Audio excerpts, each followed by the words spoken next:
really sorry. Sorry, Trey. Okay, here we go. So he's going to bend his knees. So, slow reversal. He's going to see his hands. He makes a fist. Don't try hurting me. Right here, and then we come back the other direction. Go ahead here.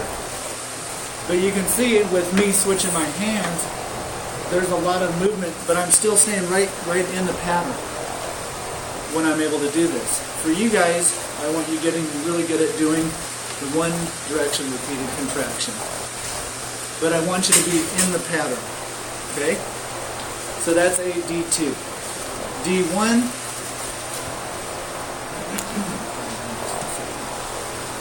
So our D1 pattern, starting position for shoulder flexion.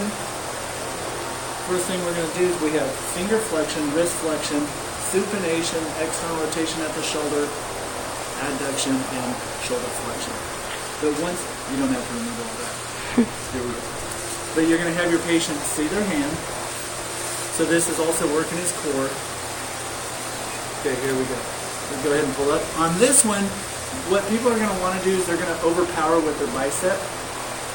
Don't let them overpower with their bicep. If we're working for their shoulder, make sure that they keep a straight elbow. So for you, that means that you're going to have to figure out how much resistance you're going to give your patient. If I give Jordan too much resistance, first thing he's going to do is want to bend his elbow because he uses his bicep. If I give him pressure where he can pull all the way up, keep his elbow straight. There we go. Nice. So this, we start distal and then we go proximal. So once he's at about 90, that's where my resistance switches to my proximal hand. And I'm right in the pattern. Are you getting tired? Yeah? Okay, stop here. So right here is our starting position now for a D1 shoulder extension. So this lumbrical grip comes right here. He's going to go into finger extension, wrist extension, pronation, internal rotation, shoulder extension, adduction. This hand right here, it's not like this.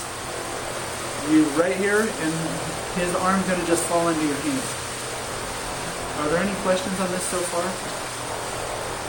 Do you see what I'm doing here? So I'm staying right in the pattern.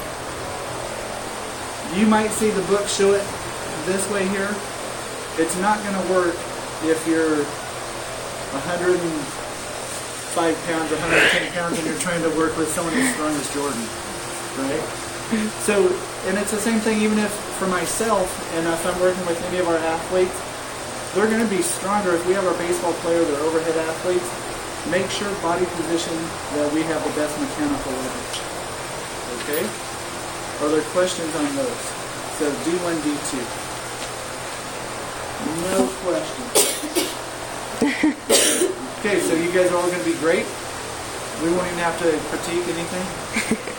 So if, for example, height discrepancy information, okay. There you go. So that's a big thing. With doing PNF, really, I would say for this standard type table, if you're 5'5" or less, even 5'6", then you really need a high-low table.